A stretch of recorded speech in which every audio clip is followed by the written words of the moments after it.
And welcome to another episode of Startup Success Students with myself, Ryan Kareem, the founder of Transform Perceptions. We are a bespoke transformation consultancy which allows you to adapt your thinking, transition your structures, and boost your performance. All three in one: thinking, system, performance. This Startup Success Students is all about learning from the holistic experience of entrepreneurs. Today, we are going to speak with Dan Sodergren from Your Flock, which is the world's first team engagement platform. We'll learn a little bit more about that in literally just a moment, because Dan is going to join in 5, 4, 3, 2, 1. Welcome, Dan. All right, Dan, wicked. Thank you for joining, mate.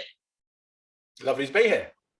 So we were just reflecting there, weren't we, just before we got into the episode there. We were saying that we met many years ago when we were up to very different things. And the last 4 or 5 years has been quite a journey for both of us. And we're here really to learn from your holistic experience, as we were saying just now as well, from you as a person in life, but also as a person who's like kind of done the amazing things that you get up to. I know you feature on the BBC quite regularly. I know you're quite humble about that one, but you do. You've worked with some people on Dragon's Den, you let slip a moment ago too. And Your Flock as a product, and even just as a landing page that I've checked out and a few of the videos on there, extremely well done and very well put together. So to get to that stage and that point, I know it's not easy, but before we get into all of that, tell us a little bit more about Your Flock. Well, yeah, I mean, there's a couple of, as you say, it's been a long journey, man. So we've not waited for you've been doing amazing things too. I don't know what I've been. I have the great honor of being quite old. Let's put it that way. So I'm like a grandfather in tech. So I had the joy of having an augmented reality company 12 years ago. You know, so like way before I kind of follow the hype curve, and it's kind of part of my story actually. And the other one that I had was a hemp company. So we were doing CBD stuff. This is 25 years ago. Okay, so wow. Company is 25 years old. So I started that just after uni. I'm 46 now, so it's 25 years old. I'm probably 26 years old.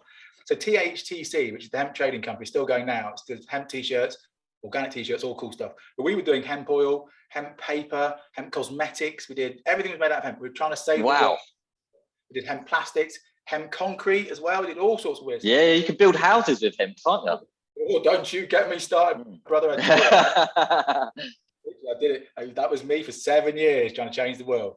Rightly so, because it needed to change, and I did fail in changing it. But there's a deeper thing about that, which is there's different ways of changing the world. And actually that one that we tried when we were younger is most probably not the most effective, but it gives you a nice story. But we spent a lot of time, trying to change people, trying to change the world. And actually the reality being, of course, is you can't change anyone. You can only change yourself. But that's a deeper point, which maybe not for now, but anyway, the business itself was, we started it from uni. It's called Hempology, which was a university society. That became THTC.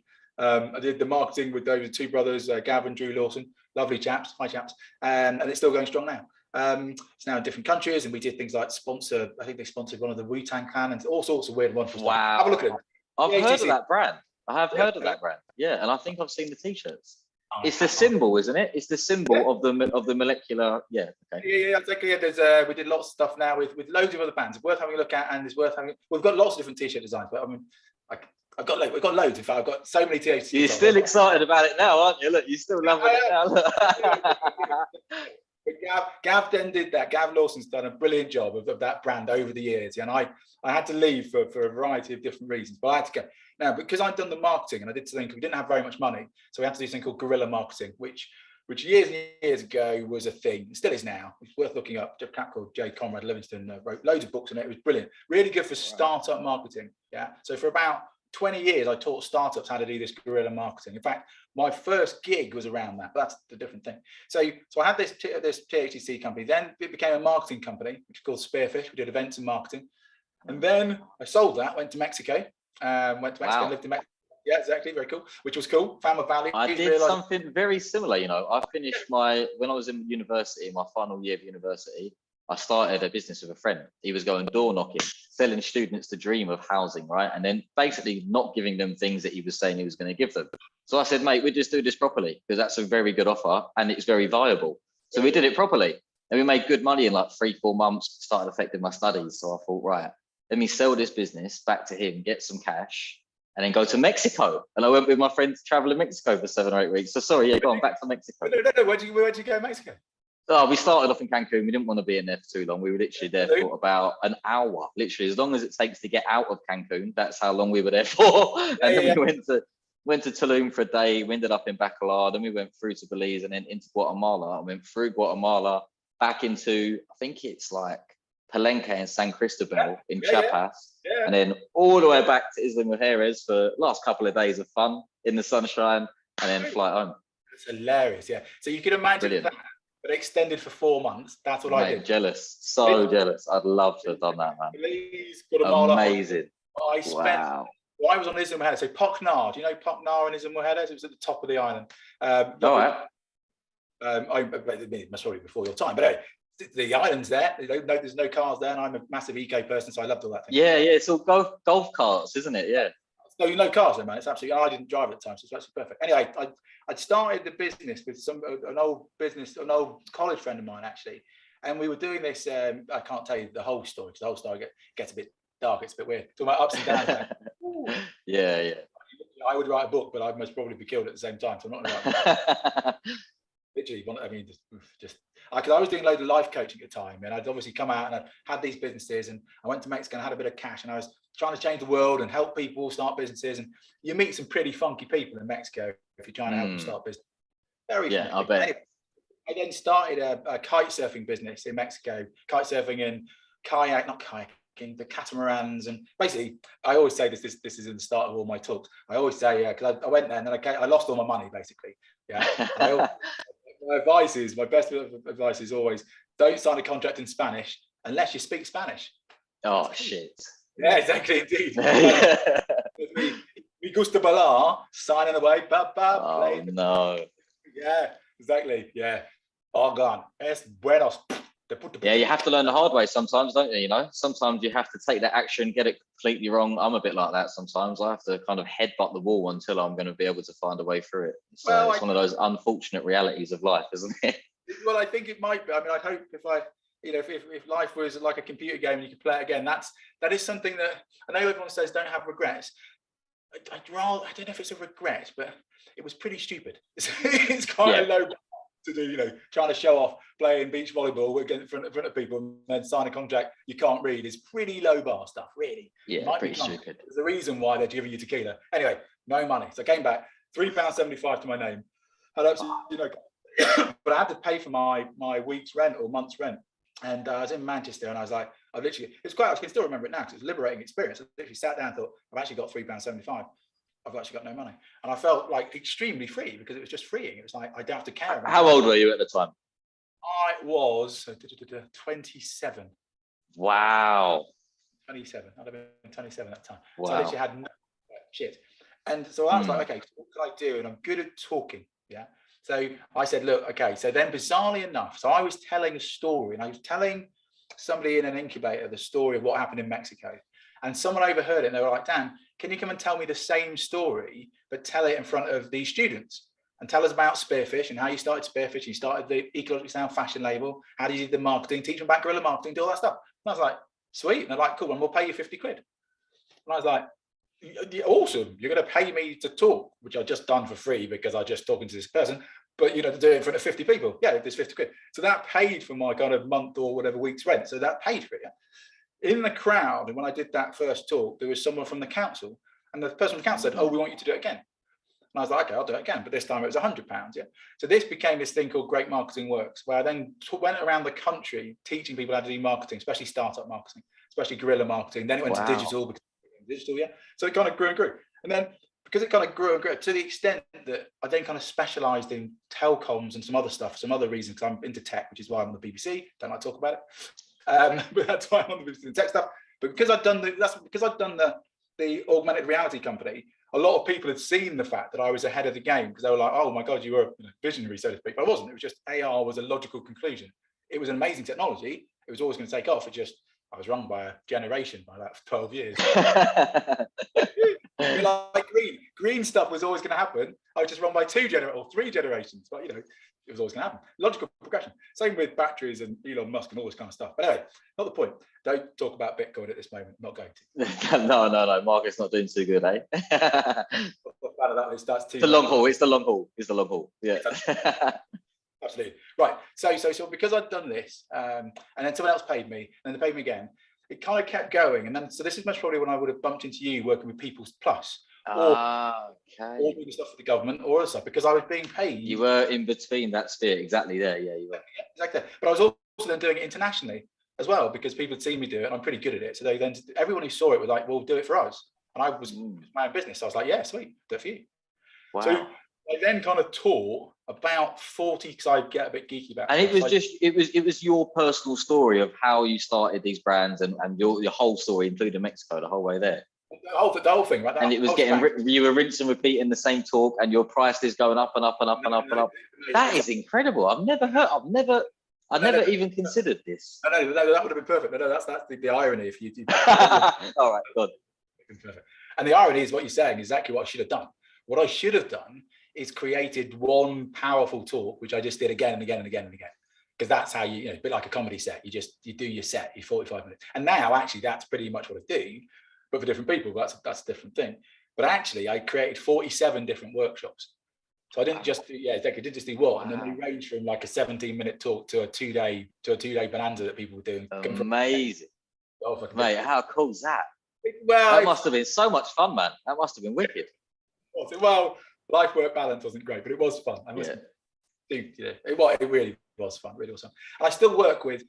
In fact, I've only just after 12 years, I've actually just said, because I've got a 10-year-old daughter and we've got to do some other stuff. I've had to say no to working with a lovely organisation called the Royal Agricultural University, and I'm saying it kind of like I'm going to cry, because literally I've been doing it for years, and I've loved them for years, and this year I just can't do it. I'm just too busy, and I've had to say, I can't come down in November and do this talk for you, because I love doing it. I love not giving stuff back, that sounds terrible, but I love helping, inspiring the next generation of entrepreneurs. But I love doing.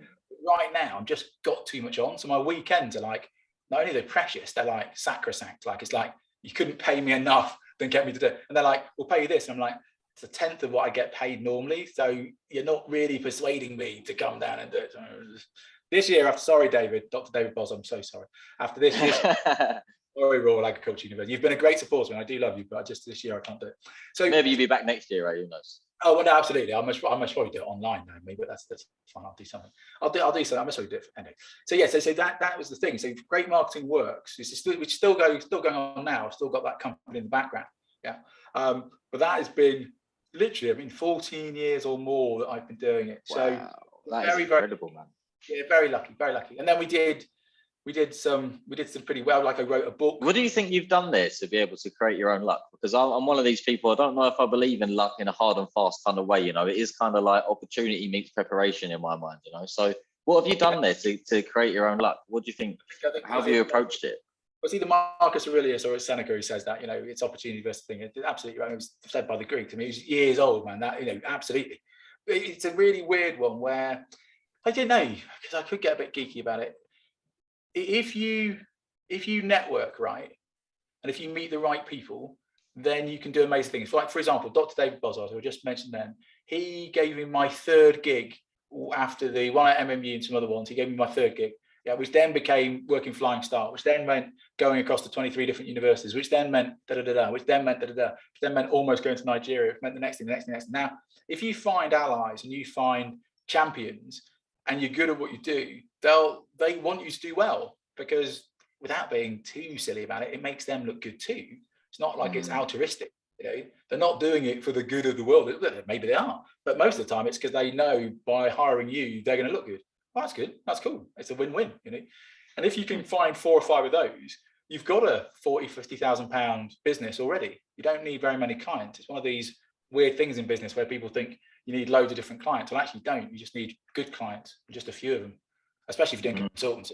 And consultancy is I kind of got out of the world of consultancy because I think it's now it's potentially a dying kind of business, because the barrier, because basically what you're doing is you're selling information, and the days of selling information are gone, because it's all available freely online, isn't it? The only thing that maybe you're helping people do is implementation, because they don't have time, but the actual knowledge base is there, easy for people to take as they wish, isn't it? Exactly. So that's exactly it. Exactly, total wisdom. Because so you've got to move to implementation. So you've then got to become an agency. And so Great Marketing Works became a bit of an agency, but then you've got to start employing people, and then you've got to do loads of other stuff.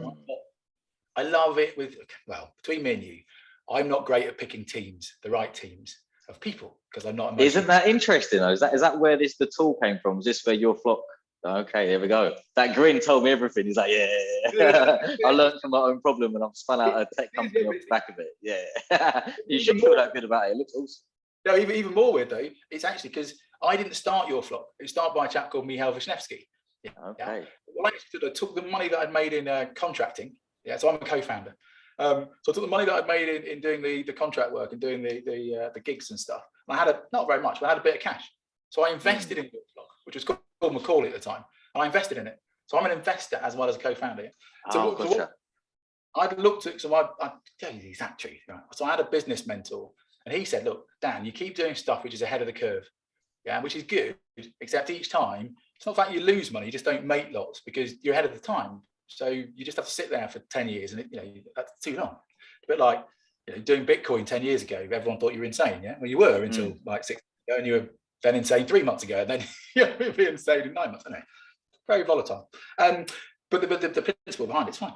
So he said, look, instead of doing that, why don't you look back at your notes that you took 5 or 6 years ago? Because that idea should now be taking off, and you should be able to make money from it. Good idea. Yeah, that's what I thought. I thought, bloody hell. Go back to the seeds you've already sown years ago and go nurture the plant a bit more and see how things are working. Absolutely. Yeah. I'm going to do stuff with holograms, Dan, because I know how you're bloody excited by holograms and the metaverse and all this other stuff. What I would have done, to be fair, I would have done all over the metaverse and VR stuff. Instead of doing that, go back to the other stuff and say, right, if this will take off, yeah, because it was 5 years ago. So you give it a 10-year, look at the hype cycle. It takes 12 years for it to do all this other stuff. By the time you've got there, you've got a mature business and you can then help. So you thought, bloody hell, that's interesting. So I'd looked at something that I was trying to build 5 or 6 years ago, yeah. And then I bumped into this talking about making your own luck. Then I was doing a talk somewhere for, I think it was Fiverr at the time, another great, whatever they call the gig economy people. Another great thing I'm a massively believer in. And I bumped into my co-founder, Michał Wisniewski. And he was like, love what you're talking about, need someone to do my marketing, I've got this. And I was like, fuck off. You got what? Because I tried to build that 5 years ago, so I did say that. I said I was going to say, but I'll tell you the truth. That's what I said. I said, F off. I can't believe it. That's what I tried to build 5 or 6 years ago. And he was like, oh, right. And I was like, yeah, I've tried to build that. And then, so anyway, so we get chatting. And so I was like, well, I'll give you a bit of cash. I'll invest. And I'll go away and do some other stuff with my other clients and stuff. And you just, crack on with what you're doing. Do your work with Stanford and do your work with MMU, improve the concept and all this sort of stuff. Manchester University, actually, rather than MMU.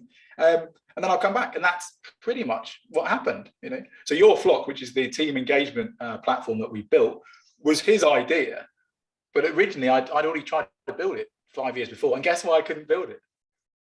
Because I couldn't get the right team together. Aha, there we go. That is so ironic, isn't it? Oh my God, Brilliant. If I could only just build the right thing, you can see it as a comedy sketch, couldn't you? It's like the aggravated inventor. Yeah, that's quite funny. Why does no one like it? No, it's not that. It's you, Dan. Well, why? Because you can't pick the right people. Aha, I know what I need. I need a people picking machine. Right. Yeah, exactly. Yeah, man. Oh, so tell me then. So they went away and they built it. They went and worked with Stanford University and Manchester University. Yeah, Uni of, not MMU, Uni of. Yeah. So that's quite a big partnership for Uni of, isn't it? Working with Stanford on something tech-based. That's quite huge, no? It's based on the research from Stanford, which is based on the methodology, and then Michał then perfected it with the University of Manchester. Yeah, so it's based on that methodology.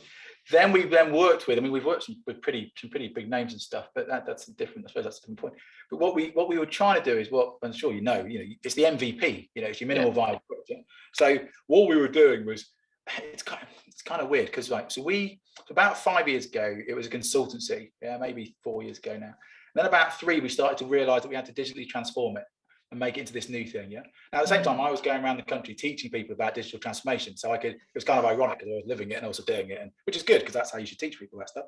I was teaching me, it was quite convoluted, kind of higher end kind of teaching around customer engagement practices and all sorts of stuff in telecoms. Fascinating stuff, but a bit geeky. But getting paid a good wedge for it. So that was cool. So that could let me do that. And then I think it was only how long had COVID? 20 years or something. But COVID's been around for a bit, but it's not been around forever. Yeah. So I was running around the country doing all this stuff, and then there's loads of other stuff that happened. And then COVID happened, And then all of a sudden, your flock, which was a kind of a nice idea, became a kind of must-have. Before it was kind of, oh, it'd be nice if we engaged with our employees more. It'd be nice if we knew them more. It'd be nice if we were better. Suddenly it was like, oh God, look, everyone's remote working.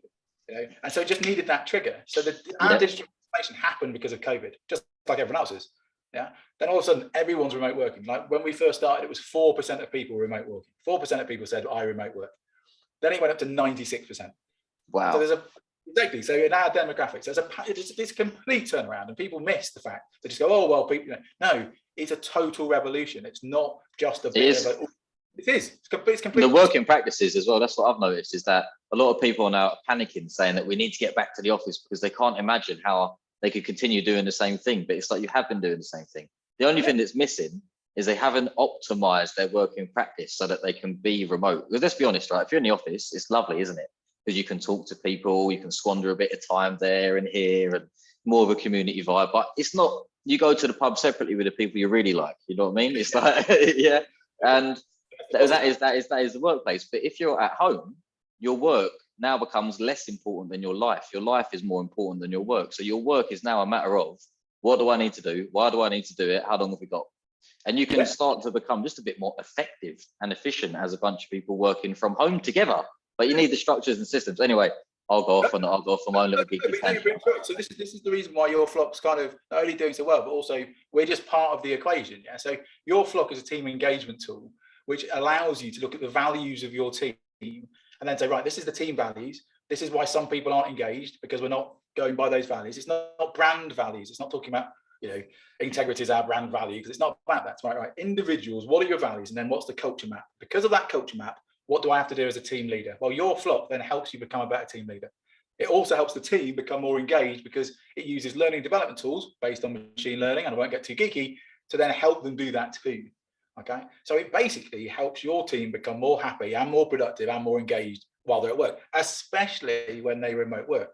So suddenly our little company, which is a nice to have, becomes almost a must have, and our investment rate goes up by a factor of 10. Our total addressable market goes from twiddly dot to times 100, like insane, just explodes. Now, and as one of my investors rather callously said, I was like, dude, millions of people have died, man. This is not, you don't, but obviously he's an investor. So I was like, oh, well done. You're so funny, Giles. Because there's not called Giles, but he did say that. if you guys most probably didn't make COVID, but it would have been a good business strategy. And I was like, dude, you can't say that because that's awful. But I see what you're saying, but you also have some fucking heart, man. Yeah, it's cold. It is cold, that. Yeah, very objective, isn't it? Yeah. I've had COVID twice, man. If you've had it, it's not a laughing matter sometimes, and it's people have not more than a few people died. So still haven't had it. Fortunately, still haven't been touched by it. Well, it's we've still got the winter to go. So it's more. Yeah, some people are quite callous around business stuff and quite cold. I'm not. It's on my chart, caring is very high on my chart. So social impact and other stuff. So I'm not. But I also understand there's lots of people that are different in the world. So you put yourself in the tool. You've put your own values in the tool, right? And so, do you think you did that openly without trying to game it? And if you did you see something that you felt was representative? Well, we made your flock, but we didn't base it on our team. So the methodology is scientifically rigorous. Let's put it that way. But of course, your flock, we use your flock, so we drink our own champagne because you got to. But also, we do it with 200 different teams. So we can also then test. We do test the variables on stuff, and it's pretty good. We get feedback loops. Great thing about working in tech and data is you get a lot of feedback. You get a lot of feedback. When you start getting it wrong, you get a lot of feedback, and that's good because you get it right with feedback. Again, purely that is a business thing in itself. There's no such thing as failure. There's just feedback. Yeah? It's just learning, isn't it? Exactly. Yeah, it's always learning. That's all you got. Exactly right. Valuable information for you to act upon. It's always feedback. I always say this to the people in the business is, don't be afraid of learning more stuff because you're always going to learn stuff. Yeah, but also don't make decisions without data. Yeah, so don't say, oh, I think this, because even though it's great, you're one data point. And even if you've got 20 years experience, you haven't got it now. So ask 10 customers because it's only about what your customers want. It's not about what you want to build. If it was great, this is the same thing with the 47 workshops and also the ego stuff I did. Great, but it wasn't customer focused. It was just me. I just did it to make money, and it was great. Yeah, and it made a bit of cash. But I'm not driven by money. So after a bit, I got a bit bored because it's like, where's the social impact? Which is why I then started helping young people start businesses, because so I've helped probably more than 10,000 people do it. I wrote a book and all that kind of stuff. But again, you could argue, and you would if you were a deeper person than I, you'd say ego-driven and not very, soul-forgoing. It's not the soul thing. But at least it's trying to make a difference. Yeah, so it's good. So we use it. Not only do we use it ourselves, obviously we use it with our customers, and our clients use it. Yeah, we get that feedback loop. So I suppose on the feedback style of things, I can look at myself. I'm trying to put this objectively. I can see what my your flock profile is. Yeah, and I can change based on that. I'll give you a good example. So your flock told me the other day, said the rest of the team's quite adaptable, and you're not. And it's true, because I'm not. I'm very autonomous. Oh wow! Just a little ping. Yeah, like PS, by the way, PS. Everyone else is adapting, and you're keeping them stuck in the mud. That's that. Not being supported. No, it's not boring. It's just got a system. It's just structure. Never mind. So your flock's activity is great, actually. Brilliant. So your flock's activity was to do something I'd never done before. So go to a train station or something and not plan what I was going to do that day, and then just be spontaneous.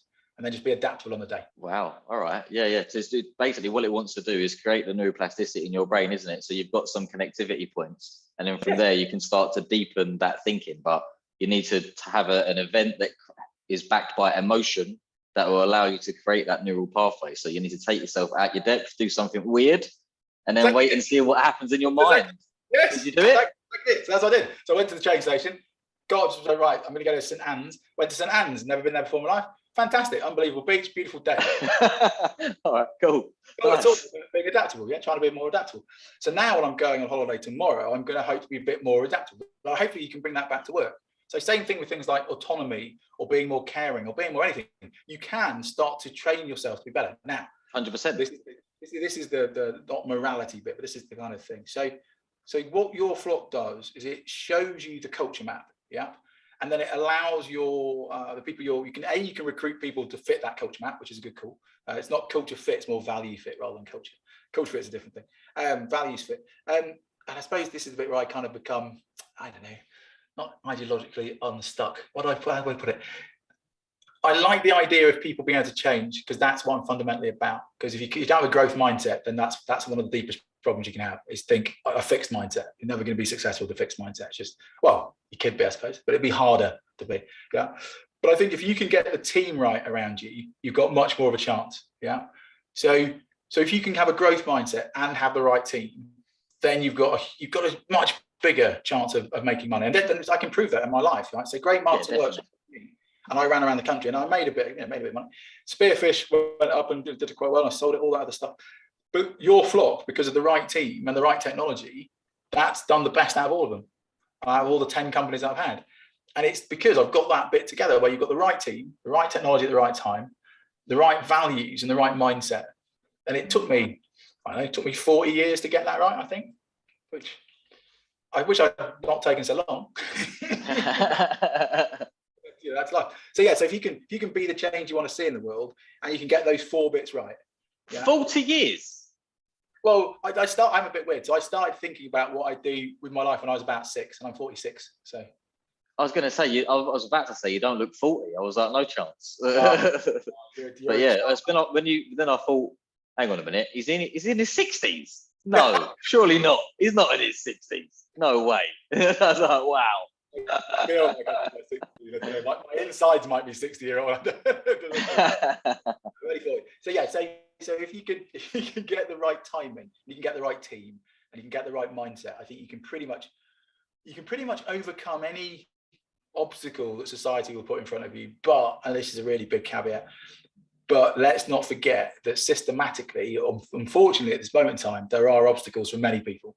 And one of the things I love about the future of work being around more about employee engagement and about the power of employees is the fact that we can now drive, well, not even drive, the logical conclusion is diversity and inclusion. So you can't go, oh well, we don't have a ramp in the office. You don't need a ramp anymore because you're not in the office anymore. Oh, sorry, we don't have we don't have inclusive culture anymore. And sorry about mosque being on that day, because you can't, doesn't make a difference now. It's all about how productive you are as an individual at home. What I love about it is, to be honest with you, is the fact that I get to live it in my lifetime. It's the same as the Industrial Revolution. It's the same thing. Everyone working in the fields, then everyone works in the factories, and it's the same owners of both of them, by the way. Okay, so the same people who own the offices, the same people who own bourgeoisie. Yeah, I'm not going to say the words for them, but we all the top 3%. The same politicians are telling you to go back. The media owners are telling you to go back. Yeah, all together at the same time, like a unified approach, isn't it? Right? Exactly. Go back. Why? Shut up. Keep saying go back. Yeah. Go back. Just go in the field. Get to the field. Get to the field. Yeah, it's bad. But what I love about it is the fact that not everyone's going to do it. And even if, I think I just read a stat today. It used to be about 34% of people would leave a business because they didn't feel that they fit the values of the culture. Yeah. Well, no, you're right. It's now the competitive source of advantage for talent, isn't it? If you want top talent now, they want their cake and eat it. They want the money and they want to work from home. Surely they do. Surely they do. You wouldn't have thought anyone's going to say, no, I'm well up for staying in the office 5 days a week or even 3 days a week. You know, too much. I went out the other day and we chatted about it I hadn't seen people for obviously because of COVID. I hadn't seen people for years. We chatted with everyone, just laughed. Everyone was like, no one's doing that. No one's going to go back. I mean, even 1 day a week, people were laughing about. I mean, I got to remember, I've been remote working for 15 years. I've not had an office. Great Marketing Works didn't really have an office. Your Flock, we were remote first. We had people around the globe really from day one, really, customers and employees. So we were remote first, not remote forced. So I'm kind of lucky because if I'm a futurist and digital transformation person and remote work, this is kind of my playground now. This is kind of I've even had clients have come to me and even moaned and gone, oh, Dan, it's all right. You were right. I'm like, you should be happy I was right. I was telling you stuff that was right. I mean, and they kind of blame me for it as well. And I'm like, it's not my fault. I just happened to be right. That's fine. But there's no point in being right. This is another thing for the business tips is I heard this a few years ago and I loved it. So you don't make money from knowing it's going to rain. Yeah, but you do by building an ark. I think that's a lovely thing to think about. So, you don't, because it's going to rain, but you've got to build the ark. So that's kind of what Your Flock is. Your Flock is the tech tool that people can use because to make sure that remote work works for them and works for their team. And that's how you can make money. Now, of course, it could be, you could do loads of different stuff. But if you know that, for example, gaming is going to be massive. Yeah? I can tell you now, Roblox, my daughter plays it. I don't know if you don't, I've got a 10-year-old daughter, so she plays it and she plays it a lot. It's going to be huge. I mean, I own shares in it now. It's going to be huge. Yeah. The metaverse is going to be massive. Yeah. And if you're into that kind of stuff, just start now though. If you're into it and you're passionate about it, be proactive. Always just start it. Just start doing it because the change that's going to happen in the world will be so fundamental. There's so much, just billions of pounds in it. Okay. There's billions of pounds in that. Yeah. But there's also billions of pounds in, setting up a mobile sandwich shop. Because people are going to work from work. You're literally going to get back to people meeting on greens and, having picnics together because that's everything's going to need to be localized, isn't it? We're going to have to go to them. Yeah. That's perfect. Hyper localization is the utopia that we're looking for. Knock down the offices, build decent housing, make more green spaces. Welcome to the new world. That's what we want. The people who own those things don't want that because that's how they make money. But I don't care. I care about my life. So sod you. Not going to go back into the office. You can balls. Now, it's up to you. Very interesting to see how the market balances out, isn't it? Because I'm seeing that already in the markets that I watch, in the contract markets that I watch as well. It's like you can see that there is some types of employers that normally wouldn't be able to get the top talent. So now they're saying, it's remote only. Yeah. Are you interested? I'm still not interested. No, true. I mean, you look at what Chris Hurd and other people are saying, and it kind of politicizes it. But at the same time, it should be because work itself should be political. Like literally, the reason why I help people start their own businesses is because it's a political act. Because it is. Because you start your own business, you control your own destiny. You start your own business, and that's it. Now. Then there's a whole host of things like you pay tax and you employ people, and that's cool. But actually, you saying, I've got agency. I'm going to start my own business, do my market research, start my own business. Now, you then got, should you start it as a side hustle? How do you market? You've got loads of other things. But the more small businesses that there are in the world, the less massive businesses there are. Yep, 100%. It's about redistribution of wealth, isn't it? By who owns the resources. So you need to, exactly. You can't do it, unfortunately, I thought you could do it through protesting and through I used to... No. Not Extinction Rebellion, but almost that kind of reclaim the streets kind of stuff. And we thought we'd change the world by doing that, but you don't. You actually change the world by making a battery which is better in a car, which is done by solar power. That's how you change the world. You don't change the world by lobbying governments because the governments They're not going to care that but they're also going to make it against the law to protest. I mean, Jesus, how scary is that? Anyway, that's a different thing. They say in order to change a system, and everything is a system, isn't it, right? People within ourselves are a system, the universe is a system, council is a system, cars a system, everything is a system. So in order to change a system, you need to radically change the thinking behind the creators of the system, right? So you can't intervene at its current level. And I think with lobbying and all that sort of stuff, even though it thinks that it's not within the system, it is, isn't it? Because lobbying is an accepted form of the system. So we have to fundamentally transform the way, like Musk does, for example, how you see the basic resources and how they can be created and what that might mean for the way that they can be shared. Now you've actually radically changed the structure in the system, and you'll see a brand new level of performance. But if you just stay within the same confounds of your thinking, it's why a lot of organization transformations fail, a lot of digital transformations fail for that reason too, because they don't actually genuinely change the thinking. They change their systems and their structures, and they assume there's going to be a new level of performance, but ultimately it defaults back to type, their old way of being, their old way of thinking, and you've got new names for things, but nothing actually works in the way it was intended. Nothing systemic that's actually changed. You know? This is the weird thing about COVID, isn't it? It's like the old, the old joke. It's only been around for 18 months, not that old. But the old joke, what brought digital transformation to your workplace? Was it CEO, the CIO, CTO, or COVID? And we all know the answer is COVID. Because instantly, it's like politicians. They had to now, It's like politicians was like, there's no money, there's no way, no one can pay for anything. Oh, we just lost £32 billion. You just said there was no money anywhere. Yeah. There's some for some things, especially if we think we're going to die.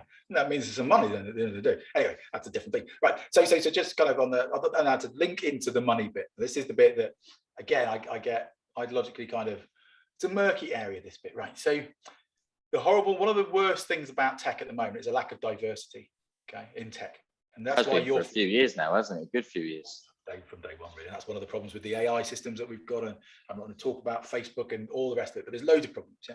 And they're already too big now. These companies are so massive and the algorithms are so big that we've got an 800-pound gorilla in the room and we don't know what to do with it. But as small businesses, you can change stuff. Yeah. So your flock, with 60% of our tech team are people of color.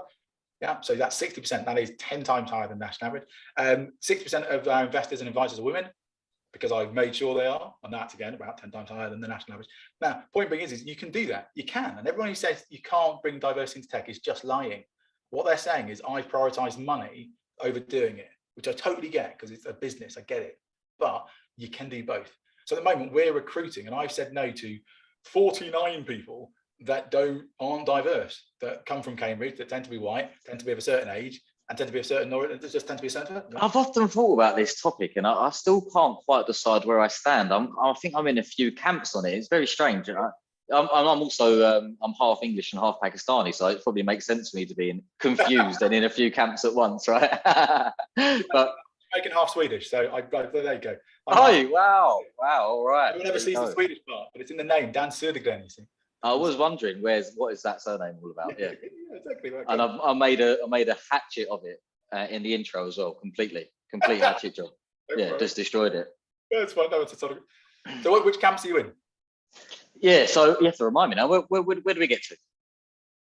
So with diversity in tech, you say you're in several camps. Diversity. This is the thing that I'm divided on, right? It's because diversity of thought. It's like what diversity do we want in a team, in an organization, in a way of thinking, in a government, right? And people that are making the key decisions for others. Do you want something that's representative of the people that they're serving, of the nation that they're in, for example, or of their audience or their customer base? Like ideally, what really do you want? What diversity of thought do you want? Is it about our race, our gender, our background in that kind of sense? Or is it about the way that we think, like the diversity of thought in what we think? Because not just because of is it about class, for example, as well? And it's like my one get up with, and I was in the banking industry for a while, and they have these big change programs and lots of money goes into it. And they seem to split everything up into little different boxes and fund things differently. But it's all fundamentally about the same thing. It's all about getting this robust diversity of thought improved and making it more representative for the ideas that are being created, for the products or the service that's been created for the people that use it. So you want to be representative of your audience, don't you? What's the optimal solution here? Is it because, and also what is sustainable? Because if everyone hires as you have, they will run out of talent in the UK at least. You're unpacking several things a little bit too quickly, but I understand where you're going. If we kind of take it back a stage, right? So one of the questions I think was around diversity of thought, and yeah, that's exactly the reason why you want to have diversity of thought is because companies that have that are 19% more profitable than companies that don't. Yeah, it's an absolute fact. In fact, it's higher than that now. The stuff from Gallup and Google they've worked out. Yeah, so it's a business reason. It's not a morality reason. It's not a political point. It's just you make better companies. Okay, yeah, it's the right thing to do, and also it's the right thing to do. But I don't really mind the right thing to do. It's more the fact it's the better business to do. So that's it's the right business decision. It's the right human decision. It's just the right thing to do. You kind of hope it all becomes one, because in the end, business should be about people. We'd hope anyway. Yeah, rather than just systems. So then you've got your next bit, which is should it be representative or not? And I don't think you need to get too much into that, because actually that doesn't really. It's almost impossible to answer in some respects. Like, I'm not saying that. I've got to be careful with words. So should we, if there's, let's say there's 6% of people are black in the UK, should we have 6% politicians? Well, I think that's just like I think there should be at least 50% women, because there are 50% women. So that keep it simple. I think so you could do that. And should we have things like quotas? And people say, oh no, Dan, no quotas. No, yes, quotas, because you have quotas for everything. So yeah, we have traffic lights. Yeah, well, that's why we have traffic lights. Companies can't be run without thinking about society. No, they can't. Well, what about if it's not the right candidate? It will be. You just have to hire better. Well, we need to hire now. Slow down. You don't have to hire. Train them, help them. You know, maybe. Yeah. Wow, crazy. It's actually, become better people. The company becomes better. Shut your face, Dan. You're crazy. You're crazy. But one of the things underneath all that, and again, there's a big difference between big businesses and then smaller businesses. And I think in smaller businesses, you've got more of a chance to change them than big ones. One of the things underneath tech and diversity, and the reason why I keep harping on about it, is because it's so bad. Yeah, people don't realize how bad it is. So I'll give you a couple of examples. So about 3% of the VCs in the UK are black. That's 3%. So that's half. If we're doing representation, it's half. Yeah. Now, how much do you think in funding do black entrepreneurs and founders get out of all the VC money? What percentage do you think they get?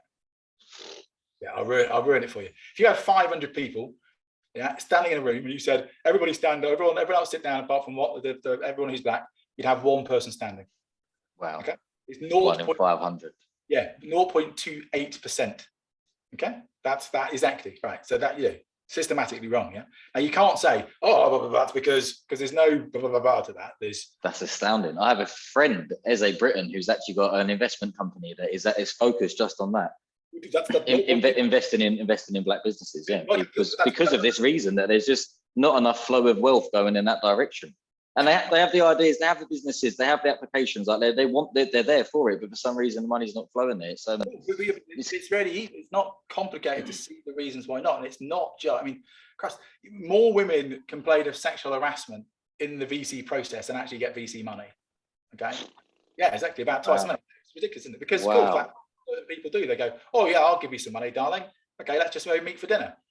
Blah blah blah. Exactly, awful. Yeah, but true. But that's what happens. Just disgusting.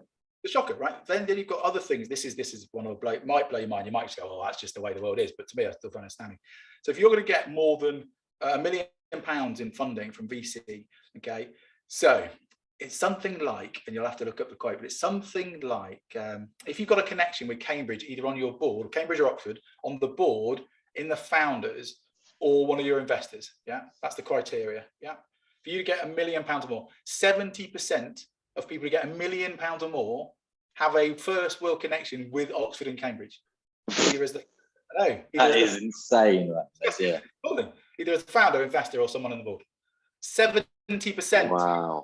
Wow. Go, but Dan, the golden trust. 70% of the money. Do you know what? That's like, with the. I mean, I've not met anywhere near the kind of like amount of people that you've met. You mentioned 10,000 people. There's a lot of people. I'm not at that kind of point yet, but I've met quite a few different people from different spheres, different walks of life, and I've met some of these types of people. And yeah, I'm actually surprised 70%, because I was just thinking more like 99, like just from who I've met. I'm like, I think probably it is about that. It's probably like. I've met someone who's maybe only who's like me. He's half. It kind of counts as like half of one. It's like not even. So that's the thing about. I mean, it's not the thing about your flock. We're very lucky in the respect that we have got funding and we've been on accelerators and we've done pretty well and all the other things. So what I'm hoping is that we're at least not necessarily a role model, but we can prove it can be done. Yeah. And I think it can be done. Your friend who's got the VC company, awesome. And yeah, there will be, I mean, it's a massive business opportunity. Yeah. So if you're in the VC world and you're not backing more women, you should be, because I give you the data on the fact that their businesses do much better. They don't fail as much as male-led businesses. You know, just a data fact at this moment in time. We don't have the data, sadly, on black founders because there aren't enough black founders. So we don't have enough data to actually come up with a proposition. But I can pretty much promise you that the more money that goes into that sector, the more money that we made for the rest of the world, because that's the way the world works. You know, you make money by making other people make more money, and then the system becomes bigger. It's how it works. If you try to hold on to the cash, then the whole thing starts to wither and die. So I think we've got an opportunity in Europe, and especially in England, because of our multicultural system that we've got. I think we're missing that. The problem I've got with it, and I'll end with this because I know we're getting close to time, but if we keep going down the right wing kind of way that it feels like we're going, we're going to be missing out. So if we keep saying no to immigration, you've got to remember, like Google was founded by second generation immigration. You know, your flock, Michał Wisniewski, he's Polish. He's not English. He came to England, did his degree, and he's now starting a company in here, getting more investment and employing people. Now that's just one company, but like, look at all the big companies. Elon Musk, for crying out loud, all the big companies are they're not necessarily your neighbors, you know. So we've got to be careful. Try to slam the door on all these, you know, oh, don't let these new people come in. We're missing the point. Most of us actually we were the new people at some point anyway. So that's what amazing, like, really annoys me. It's like these, I'm not going to name any politicians, but I'm like, dude, you do know your dad was, you know, you're talking about stopping your dad coming in. It's crazy. No, well, they do know that, you know, they definitely know that. The world is shocking, isn't it, at times? But we do get some great feedback from the world, and that's the beauty of living within systems. There's always a data point. There's always a way of learning from it. And it is always pumping out information if you can tune into it. Life is like that. Business is like that. Society is like that. Everything is like that, isn't it? Thank you for pushing that thought out of me. Dan, we're going to leave it here, mate. I know, we're coming up to time. So one last final thought from you. That's what I want. And you owe me a story on Dragon's Den as well. I want to hear about Dragon's Den. We can rain check the Dragon's Den one if we haven't got time. But definitely one top tip you'd like to share from your time. This kind of, it feels like quite a rapid, almost like vortex, it feels to me. Maybe that's how you maybe in my mind, that's the image that I'm seeing of you, just kind of similar to me. It's like you get caught on fire when you get a new idea and you get really stuck into it and you can't wait for more. And then all of a sudden, your kind of your heart and ambition floats in another direction and you're all into that direction too. And then you realize, oh, hang on a minute, that one can come back round again now and maybe help with the whole picture. So I love the story. The way you say it in the Dragon's Den story, perfect. Otherwise, just leave us with one final top tip. I think one final thing, because I just love the way you put it, and also just the way that I say it, because I think we didn't talk about the hype curve, and we could have, because that's kind of something that I've always been riding. So if you haven't seen the hype curve, it's a great thing about new technologies and what comes up and what comes down and how it works. But actually, that's the way that all life works. What you're explaining there about get very excited, then you kind of go down to a trough, and then you get to the plateau of productivity. That's actually how everything works. Everything's in a wave, including your own mind, including loads of other stuff. So it's all in a wave. So you're absolutely right. So what my advice would be is just be careful of the hype curve, if you're starting businesses, but also just completely remember that it's just a wave. It's just a wave. And if you can time it, if you can time your surfboard at the right time, then that's actually how you get success. Now, some people do it and it's just luck. And then they'll go, oh, I was so clever because I did this, but it wasn't, it was just luck. Okay. So your flock was just luck. Okay. Because I'd invested in it before, and then it just became lucky because we're now where we are. However, I've had 9 businesses. Okay. So again, I've had 9 businesses. This is my 10th. And again, I'm about 46. So you start looking at the stats. What I'm trying to say is, as young people, don't try to rush the process. Because we're not all Stephen Bartlett. We're not all social chain. We can't all do it when we're 26. Don't rush the process, because most of it's a process. If it's not a process, it's luck. And as Stephen Bartlett would rightly say, he didn't become happy because he became instantly rich. He wasn't happy. Read Happy Sexy Millionaire, not to promote his book, but it's a good book. Might as well read it. He says himself, he wasn't happy at that moment, and he was completely empty when he made all that money really quickly. So perhaps it's because he made it too quickly. What I'm trying to say is enjoy the journey, not the destination. That's what I'm trying to say. Enjoy the journey, not the destination. It's just a wave. That's the one that I like the most. It's just a wave. I might even nick that as the title. It's just a wave. All right, Dan, listen, pleasure. Listen, send me some links that you want below the video. We'll make sure that any information that you want is there. If you want more information on Dan or any of the amazing things he's getting up to or has been up to, it will be in the description below. Some of my stuff will be down there too. Wicked. Thank you very much. Good evening. You're a star. Cheers, mate. Take care.